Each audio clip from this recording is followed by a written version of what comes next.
कर नारद जी स्तुति करेंगे। तब भगवान ने कहा कि हे नारद, आप किस काम से आए हैं?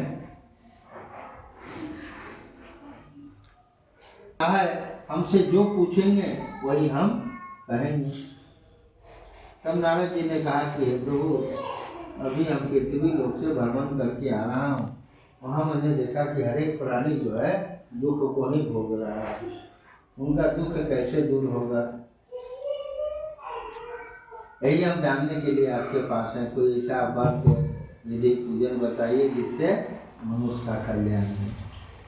तब भगवान ने कहा कि हे नारद, आपने अति उत्तम प्रश्न को पूछा है, जिसको करने से मनुष्य मोह से छूट जाए, ऐसा मैं उपाय करता हूँ। सुनिए, वह श्री सत्यनारायण स्वामी का पूजन है, जिसको विधि पूर्वक करने से इस लोक में सुख और परलोक में मोक्ष मिलता है।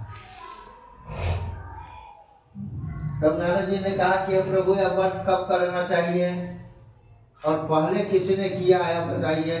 तब भगवान ने कहा कि जब भी मन में इच्छा हो जाए कि हमको श्री सत्यनारायण स्वामी की पूजा करना है, तो वह कभी भी कर सकता।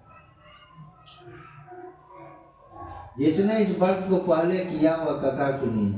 काशीपुरी में निर्धन शतानंद नाम का एक ब्राह्मण, वह भिक्षा मांगकर अपना और अपने परिवार का भरण पोषण करता था। एक दिन की बात है कि भगवान नारायण जो है, उससे भी ज्यादा बूढ़े ब्राह्मण का रूप धरकर वह शतानंद ब्राह्मण से पूछे कि आप जो है पृथ्वी पर क्यों घूमा करते हैं। शतानंद ब्राह्मण बोला कि मैं भिक्षा के लिए पृथ्वी पर भ्रमण करता हूँ, अगर मेरी गरीबी दूर होने का कोई उपाय है तो आप हमें बताइए। तब भगवान ने कहा कि आप श्री सत्यनारायण स्वामी की पूजा करें। पूजा की विधि बताकर प्रभु अंतर्धान हो गए और शतानंद जब भिक्षा मांगने के लिए चला तो मन ही मन संकल्प किया कि आज भिक्षा में जो भी मिलेगा उससे मैं कल होकर भगवान की पूजा अवश्य करूँगा।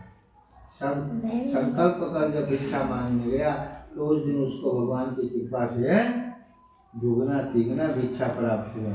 जहाँ पर कृपा राम के होई, तापर कृपा जिस पर भगवान की कृपा रहती है, जीव जंतु पशु पंछी सबकी कृपा उस दिन उस पर बनी रहती है। कल होकर शतानंद ब्राह्मण जो है अपने भाई बंधु को बुलाकर विधि से भगवान का पूजन किया और उस पूजन के प्रभाव से शतानंद ब्राह्मण जो है नगर भर में श्रेष्ठ माने जाने लगा। और तभी तो ब्राह्मण हर एक महीने भगवान का व्रत करने लगा। द्वितीय अध्याय। एक बार बोलिए श्री सत्यनारायण स्वामी की जय।